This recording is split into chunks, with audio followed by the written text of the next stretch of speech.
So welcome everyone to Digital Vino this Wednesday, where I have this very cool guest, which is Paul Mabray. You say Mabray? Mabray. Mabray. That's all right. Mabray. Sorry, I should have asked that before. It's okay. So welcome to Digital Vino. We're going to talk everything about actually digital and wine today, and I think we're going to learn a lot of things from Paul. So welcome again. And do you want to present yourself briefly, who you are, your background, for those who doesn't know? Perhaps there's someone who doesn't know who you are. Yeah. So I've been in the wine tech space for a very, very, very long time, as you know. So I was the founder of, I worked for WineShopperWine.com. I was the founder of Wine Direct, which is the big e-commerce platform in the United States, and then VinTank. And then until recently, I was the CEO of Emmetry, which that brand went away. And now I'm the CEO of Pix. We changed our name and changed our focus. Emmetry analytics still exist. Any winery that wants to use them for free can use them for free, which is really cool. That we gave them away to the entire wine industry last week. So it's kind of a new thing. Cool. Yeah, I know. I'm like, wow. And yeah, so we're launching a discovery platform for wine. And it launches in April. And that's what I'm doing 100% of the time, 24 hours a day. I don't sleep. I drink a lot of coffee. So. Well, that sounds like a good thing. I mean, except for wine. Wine is better. So Yes. I forgot to tell all of you in the beginning that they actually met in person also, Paul, at Wine to Wine in Verona. I think it was 3 years ago, as you said. So I think that was a really fun evening. There was a lot of people, a lot of wine talk. There's a lot of wine. There's a lot of wine too that night, that's for sure. Yeah. Giampiero is here. Hello, Giampiero. Hey, Giampiero. So for anyone who wants to ask Paul any questions, you can just write them in the comments below. I'm happy to channel all your questions for him. So let's start. I mean, I read your article that you sent me that you have written on Medium. So I kind of wanted to just start out to ask about when did you? I mean. So there's you talk about the problem with dirty data and tips for smaller and mid-sized wineries to how to collect data, which is basically what you're an expert in, as you just told us. So what would be your advice to like a small mid-sized Italian wineries who is not that proficient yet in the digital world? What would be your advice? Well, I think that they have to start by valuing data itself and understanding that it's as important to them as the cash that they're making, because they get to use that data again and again to make more sales. I think that's really fundamental. Yeah. And have a strategy for collecting that data and keeping it clean.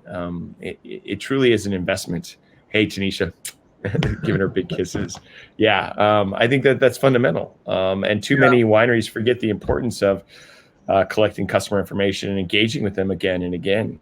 Retention is the new acquisition, as we found in COVID, because we didn't have time to bring them to our tasting rooms or meet the people in person. So whatever information we had was the only way we could reach out to them effectively. Yeah, exactly. So there's a lot of people here saying hello. Everything from Tanisha to Tina Mori, which you probably know. Oh, yes. Lynn Gaudy, who is in France, and Douglas Trapasso from Chicago. So let's get back to also more about the data and for smaller wineries. So you also talk about in the article, because I really like this article. I think it talked about a lot of things that has been so vital in the last year. About the local addiction. So you talked about the local addiction for California wineries, like the local clients, the people who live nearby. So in Italy, the problem, of course, has been that there's no tourism, so they have no people from outside coming to their tasting rooms. And I mean, also you talk about how you have to evolve and not be so dependent on the tasting room sales and visitors. So would you like to talk a bit about that?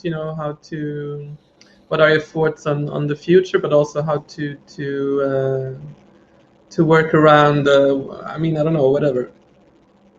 Yeah, no, thank you for pointing out that article. I do it every year. Rob McMillan asked me to write it, and it really just talks about it originally was the landscape of DTC vendors. Hey, Simone.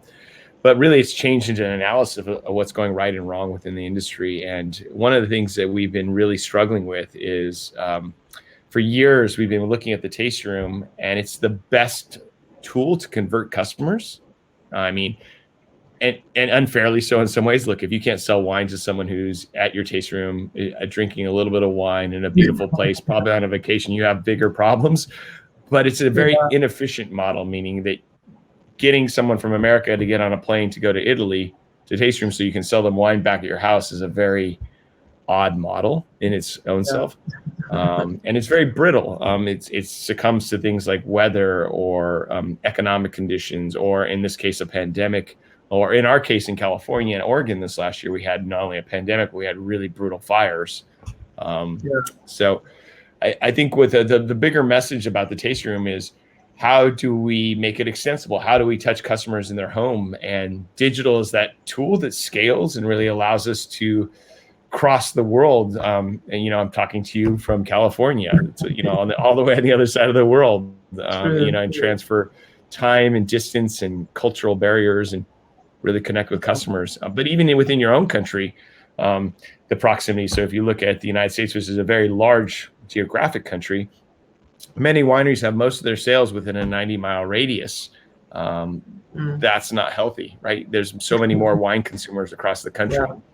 So I mean, in this sense, I guess we talk about everything from building a funnel to really studying your data, so you know where your customers are, and also like warm leads, I guess, versus cold leads. And I mean, these things can seem very kind of, as I said before, a bit foreign for a winery who isn't that proficient. So I mean, of course, the important thing here is to get people who are good at these things to work for you, right? I think so. First of all, so what you're asking is two things, and let's unpack this a little bit.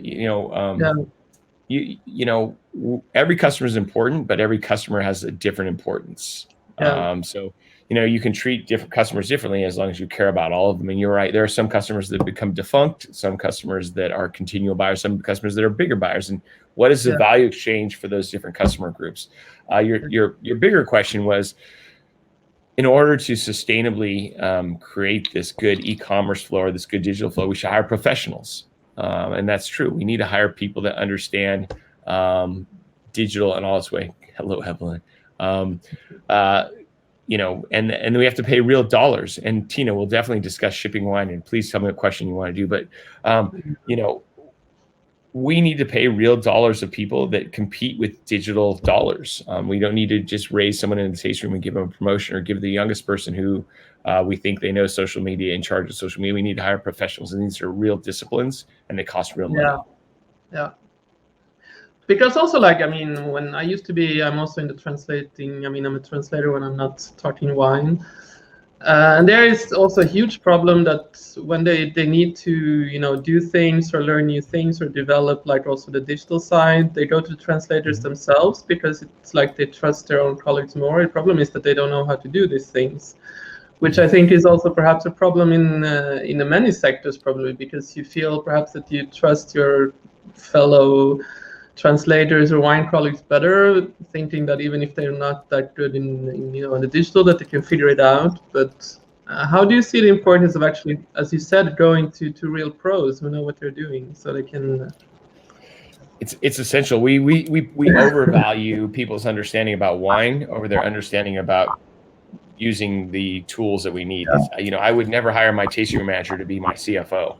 Right, I would never hire a sommelier to be my CFO, or vice versa. Tina had a question though. Maybe we could answer that. About Tina, can you ask us a little bit more what you want to know about shipping wine? I'm happy to answer. And by the way, let's see what Tina wanted to know more. So if anybody else has more questions about this, also just feel free to ask. Shipping wine, just as we start this conversation, is one of the more challenging problems in the wine industry, and for a couple of reasons. Let's ignore the regulatory and the age parts of it, right? Where there's different shipping laws and You have to be over 21 and you have to sign for and receive that. Let's ignore that for 1 second, because those are obviously problems. The economics of shipping are very challenging, right? So buying 2 wines from 2 different wineries, that first bottle is the most expensive bottle, and getting those bottles into the same package is really hard and challenging.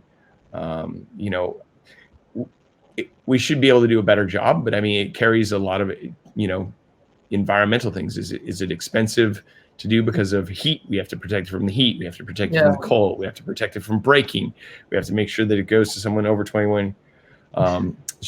Shipping has matched the need. I mean, look, the wine industry was the last industry to be really conquered by the internet and by digital. I mean, I say the last, I'm being a bit hyperbolic, but it's in the last few categories. But because of COVID, and there's nothing good that came from COVID at all, except for the fact that the wine industry is awake, not just retailers, not just wineries, but consumers, to buying wine online. That genie is out of the bottle. You can't put it back in. And if you want any more proof that the need has matched it, is yesterday Drizzly sold to Uber for $1.1 billion. Today, Vavino announced its Series D round for $155 million. The wine industry is alive and well on the internet, and it's not stopping now. Now that it's awake, now that Pandora's box is open, it's just going to continue. And I really, really believe that this is the beginning of the golden age of wine. No, I agree. I think, as you also said in the article, I think like if there is something positive coming out of the COVID, I think this is it, no? That the wine industry had discovered that you can move forward in another way. So we needed this mechanism to move forward. We actually needed this Black Swan event to wake us up. And I hate to say that. We've been so fortunate, whether double-digit growth of economics of the retail value, or and there were signs that our industry was weakening. This is unfortunately the splash of cold water that we all are now actually probably grateful for as we lean into it. And it's going to be a little bumpy. It's going to be a little challenging for the next, but it's going to be challenging because we're all learning. There's no one that has the exact answer. Not me, not anyone. We all have elements. There's experts for sure. But what works for 19 Crimes doesn't work for Harlan. What works for Harlan doesn't work for Farniente. What works for Farniente doesn't work for Zonin. You go on and on. So okay, so Tina says thanks. Yes, she was happy with your answer. And then there's another. So hello, Merlin Ramos. So he has a question about the Vivino. Yeah, look, so caveat or disclaimer, Heine and I are friends. Heine's a great partner. Heine's doing a great job. Heine has a very different vision for the internet than I do. He really wants to be the Amazon for wine. I think that Vavino has had a positive influence on the wine industry in many ways. I think it's, helping people connect with wines at point of purchase. It's definitely become a mainstream app. There really is, if you look at the consumer apps, it's Vavino and nobody else. That's why I'm launching Picks, so that I can be Vavino Picks and nobody else. And that's why Heine and I are partners and friends. He's the Amazon, I'm the Google. There's a place for both of us. So I'm excited about his success, and his success means my success. So I don't always agree with some of the things that they do or the way that they view the world, but that doesn't mean they're not adding incredible value for consumers and helping them make good choices of wine. And that's, at its essence, the most important part. So what do you think are the main differences between US and the European market in this sense of how to conquering the digital side? Well, look, all old world countries, and I say that I would almost say it's not just the US and the UK, it's New World versus Old World. I think that's a big difference. I mean, Chile, Argentina, New Zealand, Australia behave much more like South Africa behave much more like the United States. I think that we've always had a foot in tradition in the old world. It's always been built around tradition, resistance to change, and breaking that inertia has been really challenging. I think it's really, philosophically, they haven't leaned into the online digital space in the old world as much as they have in the new world. But even in the new world, we've been pretty rudimentary. It's been an afterthought more than it's been a forefront until COVID. Yeah. So, yeah. So Douglas asks, why is it so hard to find accurate purchase, consumption, demographic data for wine? Yeah. That's a great question. And the reason for that is it's balkanized across different states, across different platforms, across different retailers, across different wineries. There's no centralized mechanism to do that. Also, it is one of the rare industries that's what's called a super long tail. So there's the fat head, those like blockbuster hits, so 19 crimes. The supermarkets measure that really well. That's what IRI, Nielsen data is.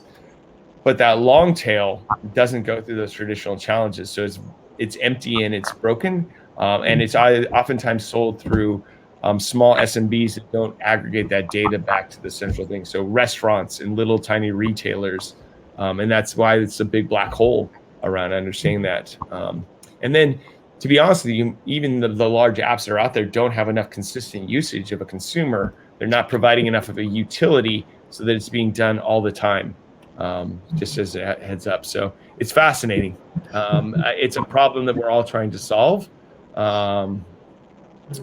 Well, I think it's coming now, step by step. Yeah, I mean, look, it's a hard problem to solve. It's a hard problem to solve because people drink wine at different places across different times. Yeah. You have to follow the consumer, and there has to be an aggregate of that consumer data in some way, and it has to be used at a high frequency.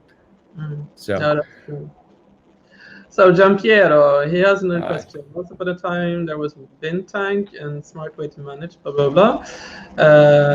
People and customers. Is PIX wine an evolutionary step and the next big thing in this industry? I like to think so, my friend. Yes. The answer is yes.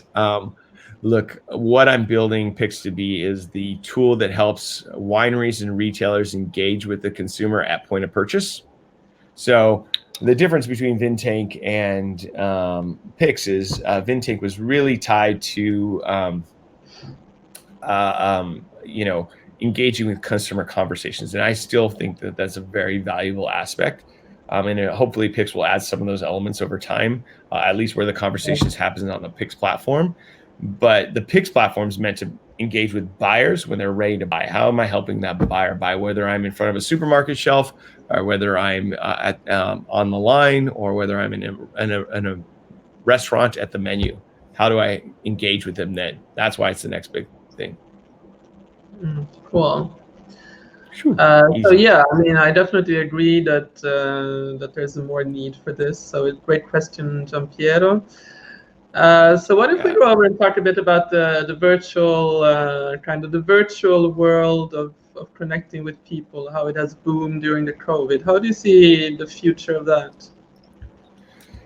Well, look, everyone realizes that virtual is the way to touch customers across space, time, geography, culture, language. I think that those are really important components. Like I said, that genie's out of the bottle. It's not going to stop, and not just because it's out of the bottle from that. People have invested. Now they're hiring, they're building processes and systems. You don't just, when COVID goes away, those systems are still there. They're not going to abandon them like buildings. Going to go back to the old So, it's really important that we continue that trend because, let's be really honest about the wine industry.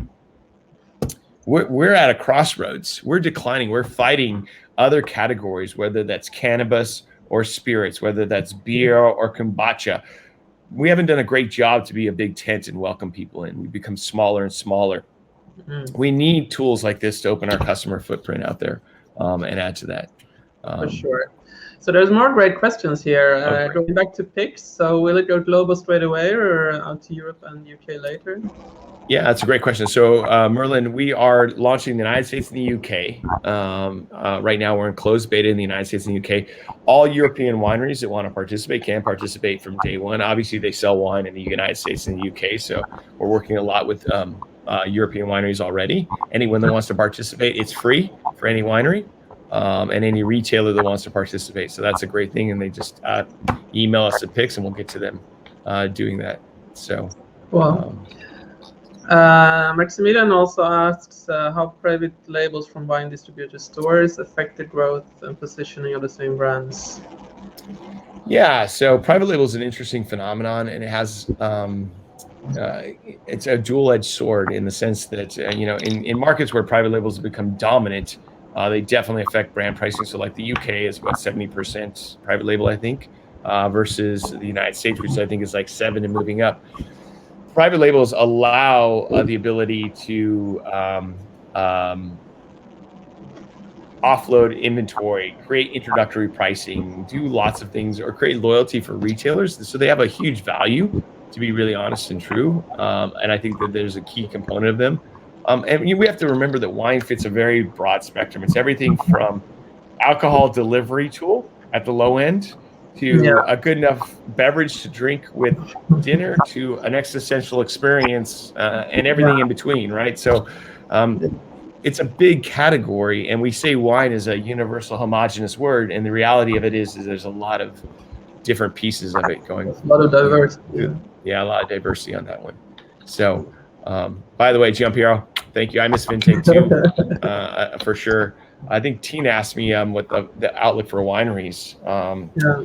So, I think wineries are a pretty brutal crossroads. We've squandered a competitive advantage, which is in the United States. I'm saying in particular is that we've had the ability to sell direct to consumer for 15 years.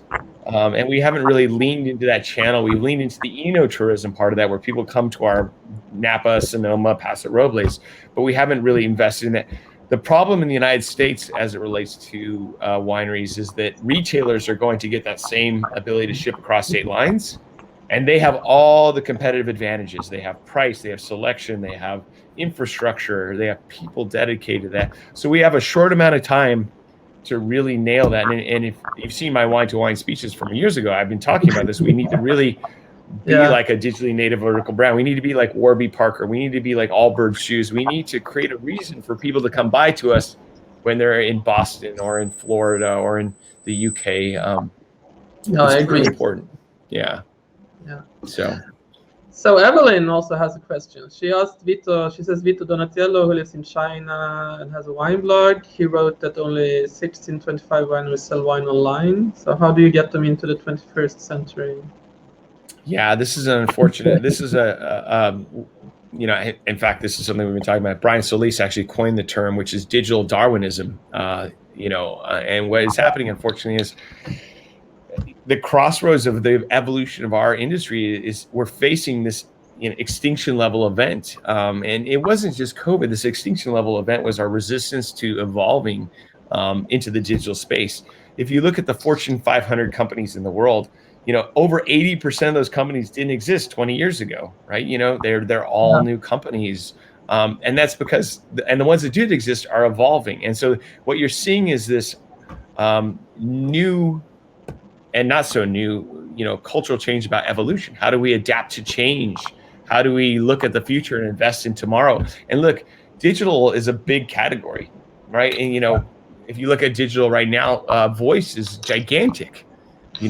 How many wineries are even ready for talking to Alexa or Siri and helping out with that process and understanding how to make it? So your question, Evelyn, is really challenging. And I hope it's more people like myself standing on stage and showing the way and demonstrating that. And I hope it's more tools like Heine from Vavino, like ourselves, like Drizzly. I mean, all of these contribute to the ability to do that. Now, each of them contribute in their own way, and some of them will take good advantage of the market and earn more for themselves, and the wineries will earn less, just like wholesalers, just like importers. Others will be good market contributors who help the wineries be more sustainable. We need a lot of that to have it. So no, for sure. Thank you, Evelyn. She also has a Facebook group, Find Buzz Wine, if you want to join that. Yeah, it's a good group. It's a good group. Yeah, so let's see if there was any more. I think there was no more questions right now. But if you have anything more to ask, just write it. So how do you see the impact in the near future of the Drizzly Uber? Will it have a huge direct impact, or do you think it's?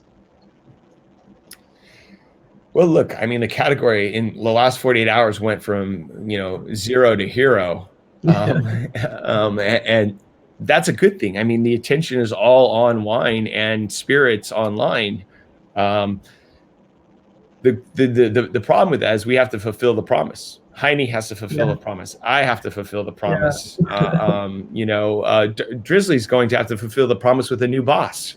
Uber owning them, and they're going to have to continue to fill the promise that they're doing. And there's going to be more promises coming out. And we're going to have to weed through the noise and the garbage, as well as the signal. Who are the good actors? Who's actually going to contribute? There's going to be a lot of noise coming out in the same time of different players and different, actors. Hopefully there are more good actors than bad actors. Hopefully there are lots of us that talk openly. I think one of the reasons I write those blog posts is because I want to call them like I see them. I want to say, who's doing a good job. If you look at the blog post, Katerina, that I wrote, I talked about, the different companies who gave back during COVID. That was something I wanted to highlight, because it was important to see how they gave away free software sometimes to help out. We need more of that. We need more of that honesty and objectivity in the industry. So no, for sure. So Maximiliano had another question. Do you think that the absence of export managers traveling to sell into global markets is going to affect the growth of new brands? So we over index. Look, there's no question the value of getting on a plane and traveling and shaking hands and, as we say, dragging a bag and pressing flesh adds value, right? Making connections. The human nature is about us being a social creature. But we've overvalued that in some ways. We've spent more money doing that instead of trying to find more efficient, effective ways. I mean, the tools like Zoom, the ability to ship wine have been around for a long time. The fact that we're just using them now is kind of our fault. So I do think that what you're seeing in export markets is, how are these brands connecting with consumers to create consumer pull? And so what you're seeing is a lot of blue chip brands who've done a good job of creating a brand. A blue chip brand is a brand that people know and understand. So new brands, unless they're using tools to help create consumer pull, are probably going to have to get back on a plane or try to figure out how to use those digital tools. And in the wine industry, we're so focused on push marketing. We need to do better pull marketing. As you know, pull marketing is the key. So yes, a little bit. Cool. And Tina, combining resources to come out stronger. Look, a lot of us are leaning into the industry in general. There's a lot of empathy and concern about hospitality workers. This is a K-shaped, economy. It's not like the recession in 2009 where it hurt people and people lost houses and hurt everybody.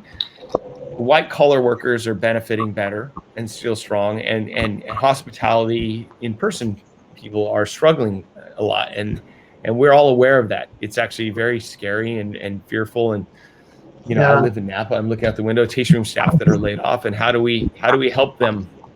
And how do we help waiters? And how do we help sommeliers? I don't have the exact answer to that, but I know that the good news about that is once COVID is solved, we will be able to bring that back. And hopefully our value and importance of that category of workers, raising the minimum wage, creating health care for them, doing kind things that understand that their value is important to us, will do a better job. So. No, I agree. I think perhaps, it's been a tough year for everyone. And there's a lot of people, as you say, who has been laid off. But also, like you said before and in the article, I think it's important for all of those who try to help or give back without having any ulterior motives. And then hopefully that we can continue with that kind of mindset also after COVID. But also, let's be clear, we need help. We need great paths for them to retread. I use that word, to reskill themselves into jobs that are beyond hospitality. And we need to create whole categories.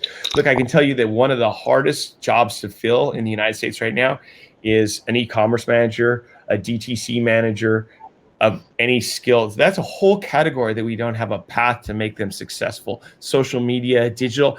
You can't find an employee in California. And look, we live 45 minutes from San Francisco, 90 minutes from Silicon Valley, and we can't find them because they don't have the skills in wine. So that's a place, Tina, that we can create a career path. There's a whole category, just like, taking coal miners and turning them into solar and wind. That's the same concept. And in the wine industry, we need to lean into that. I totally. Yeah. Imagine here, if like in California you can't find it. Imagine here that actually have the skills needed. They might know tiny pieces and bits of the market for e-commerce and DTC and so forth, but there's a lot of need. So okay, there was another question from Merlin. So what is your view on LiveX? I like the people at LiveX. I think that the LiveX guys are really doing a good job. I like their LWIN program. We talk to them. We partner with them on the LWIN. I think that's one small portion of the market, though. The investment side of the market is, even though it's worth a lot of dollars, let's make no mistake about it, it's not the market. The market's a big market. It's everything from Sutter Home White Zinfandel or some inexpensive Pinot Grigio in a box to the most expensive investment grade wine. We need to look at it as a wide tent, and we need to help people through that whole tent and through that whole journey. And where do we break the part where someone's drinking Pinot Grigio in a box to drinking a $9 Chardonnay, to understand the difference between Russian River and Carnaus, and on their own journey? I mean, that's a journey, and there are membranes between each of those types of consumer. We need to find a better path to guide them along that, and interact with them the whole way. And that's a bigger problem. For sure. No, I agree. So Douglas also said, what do you suggest as wine lovers who want to break into industry but don't want to become a sommelier? Yeah, I think there's lots of places to break into the industry now than there weren't before. I think that the easiest places to break into the wine industry were always go be a salesperson or go be a sommelier, because those are kind of where we put the value in. But I think there's a whole new category of, digital skills. I think there's a whole new category, direct to consumer. My wife is a CEO of a winery, and about over a decade ago, I predicted that if you were great at DTC, you would be the next generation of general managers and CEOs. My wife is living proof of that. She was the head of DTC for all of Constellation, and now she runs a boutique winery that's all DTC because she has that skill set that's uniquely special and broad. She has more than that, obviously, but that's a key path to become CEOs and general managers of boutique wineries. And there's a lot of those. And if you do a good job doing that customer acquisition and retention, I know quite a few people that went up that DTC route that are now general managers, and there's more and more of them building. But that's a skill you need to really lean into and learn it outside of wine. No, for sure. So any more who has any questions, feel free to ask them. We're soon heading towards I think there was another question. No, we already said. So anything else you want to add that you think is important for people to know, like when it comes to digital and wine and what is happening in the moment? Yeah, well, I think that this is the time to really lean into and learn those skills, to hire professionals. I think that if you're going to transform digitally, it starts with the people and the leadership. And you have to people first, processes second, and then all of the cool tools and software later. And people always try to rush to the tools. It's about people and processes. And I know that sounds really counterintuitive, but that's where you have to solve the problems and make it a key pillar of excellence to be digital. It has to be not just a project, it has to be part of your culture and living forward. And then, come join us at PIX. Really, I'd love for you. I want to hear everyone's opinion, good and bad, because I think we're going to be the first wine tech company that leans and says, tell us how to do better. We're talking to the wineries. Tell us how to do better. Right now in the closed beta, we're asking consumers and showing them screens and saying, tell us how you would use this and do better. And I want to be the company that listens to people to do a better job. That's great. So there's a question that Vanessa Redmond sent me. No, Raymond, I think she's called. Yes. So she has this Telesome app. Yep, I know very well. Yeah. So she asked, what are your predictions for the 2022 for wine? She's already in 2022. So yeah, she's doing her Jeff Bezos on me. Yeah, Jeff Bezos doesn't plan for next year. He plans for a decade ahead. I was waiting for her to say 2032 is what I was waiting for her to say. So look, I mean, there's going to be so much transformation in wine over the next 24 months in ways that we haven't seen prior. We're already seeing it, the whiplash that's occurring in our industry because of the tools that are available. The technology has gone a long ways. I mean, there's lots of amazing technologies, whether it's artificial intelligence, whether it's label recognition, whether it's, you know, machine learning, deep learning. There's all kinds of tools that exist, all kinds of advertising mechanisms, all kinds of retargeting. All of that exists outside of wine. What you're going to see, Vanessa, over the next 2 years really is all of those tools migrate into wine, and the amount of changes that occur in the industry and the wineries that adopt them and the changes that they're seeing are going to be spectacular, I think. And honestly, I've been in wine my whole life. I've been in wine tech. I never thought it would happen this fast, and it's I'm seeing it today. I'm seeing it every day. Things that are trying anew, and it's wonderful magic. It's a little scary too, because it's hard to do these things. It's hard to change cars while you're driving. It's hard to move from airplane to airplane while you're in the air. You know, so. No, I agree. I mean, I follow a lot of the people, not only in the US but also UK, which are more in the marketing world, and I know some of them. So it's always been fascinating for me to have the both sides. Mm-hmm. Of course, I'm not an expert. I'm just interested in both sides. So I think there could be a lot, you know, that the top marketer world or technical tech world could teach the wine world, and vice versa. So I think. So there was another question before we end it here. So, with Italy and the COVID zones changing weekly, trying to sell. Okay, that was more of a comment. Okay, so she says she had managed to have wine ordered. Then there was Merlin, who says is Pix live now, and if it's not, if it is the beta available? Yeah, the beta is available. You just sign up on pix.wine. And you know, they'll let you in as they're letting customers in groups. Merlin, I'm happy to have you there, please. And I'm always available. Send me an email. Giampiero, I agree with you. Let's do the work.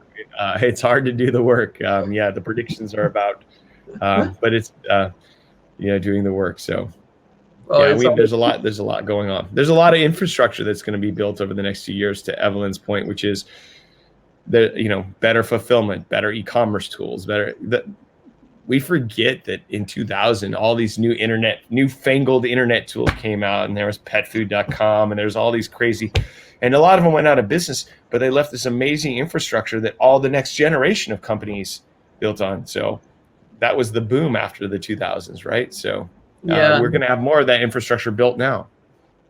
No, I think, as you say, a lot will happen, and things will start to become more smooth and streamlined. So I think it's going to be a great year this year, but also next. And I'm not doing any predictions because I'm not that skilled to do that or that good. Yeah. So if anybody who has any more questions, I think so. Evelyn said, let's hope so. I think we learned a lot. I think it's also interesting to talk about because they're so kind of current topics, and I'm really happy that you wanted to be my guest and so we could learn more about this side. And I'm very, very, very curious to see when Pix Wine is going to be launched in April, as you said. So I signed up to get the latest news the other week. So I don't know if you have anything to add. Otherwise, I think I'll just thank you for being a guest, and I think it was great. So if you want, I will drop the link to Pix Wine in the comments here if you want to sign up. And I'm also going to drop the link to my newsletter for those who wants to follow my news. So next Wednesday will be a wine producer from Puglia. It's Leonardo Pallotta, who actually makes Nero di Troia.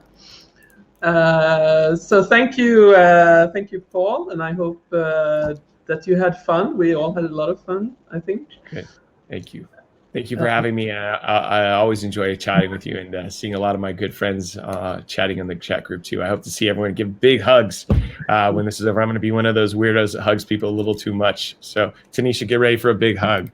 All right, and Giampiero as well. So, and same to you, Katerina. All right. Thank you. Thank you very much for being here, and see you next Wednesday. Thank you, Paul. Thank you so much. Bye-bye.